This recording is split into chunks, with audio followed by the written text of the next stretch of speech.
Celtic's day awful. Yeah, it does. So poor from Engo. Just needs to shape that in. Nicholas Kuhn Andy down the box there to hit.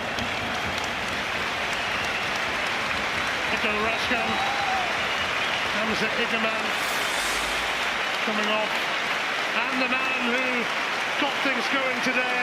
He hasn't played an Old Firm game for a couple of seasons, but Yanis Hadji certainly made his mark. The opening goal, which set the tone and set the standard for Rangers today, and another colossal performance from Nico Raskan, especially as he was booked in that melee at the end of the first half. I think Raskin's been the outstanding player on the pitch, hasn't he? There's been a lot of good players in blue. He's been the one in his goal to get Rangers off the mark and ahead. Vitally important. Oscar Cortés coming on for his first taste of the Old Firm. It's not going to last long, and it's not always like this, Oscar. But hey, enjoy the minute and the moment. Philippe Clement was a man under pressure coming into this, but he and his team had all of the answers to the many questions that have been asked of them.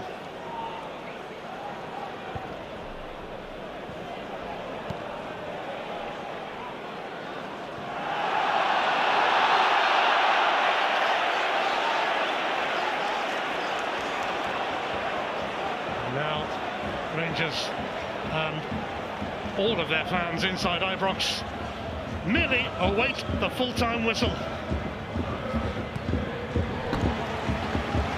Yeah, there's not many left. They're going to enjoy this. It's not often they've been able to enjoy this fixture, and that man there getting his first win of an Old Firm match. It'll be interesting because it's how is it viewed now? Massive win for Rangers, but still 11 points behind at the top. Yeah, and that's what I'm saying. The last questions of, you know, what could have been Chris going to St Mirren and then throwing away another two at Motherwell.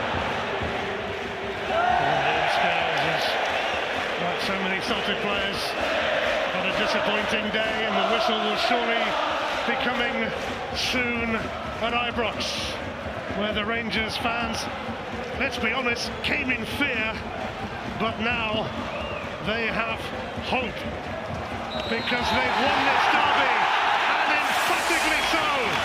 Celtic have had it their own way for so often, for too long on Derby Day, but not today.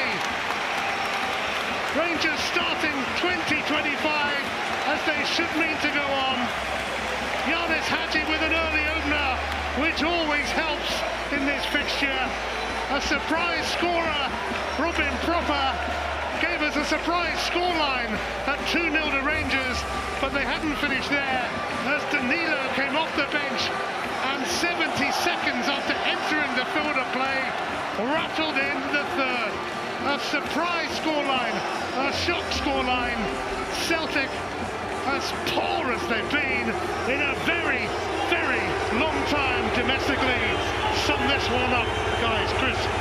Yeah, from Celtic's perspective, it's about dusting themselves down and on with the next game. Still 11 points clear of the top, but that was a very un-Celtic-like, an un-Rodgers-like performance.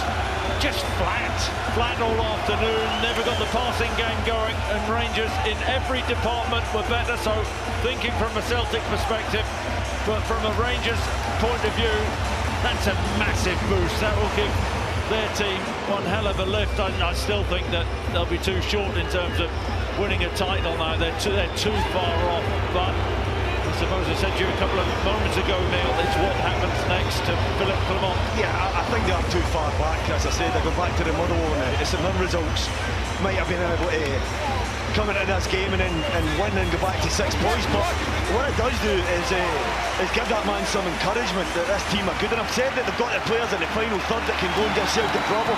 Structure had to be bang on today, and to give that defence a little bit of respite, and it was, and they were well worth the 3 points. It's a huge win for everybody.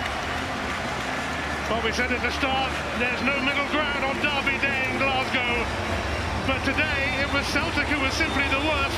It was Rangers who were simply the best. It doesn't happen very often, so if you don't mind, They're going to milk it. The New Year derby at Ibrox ends Rangers 3, Celtic 0.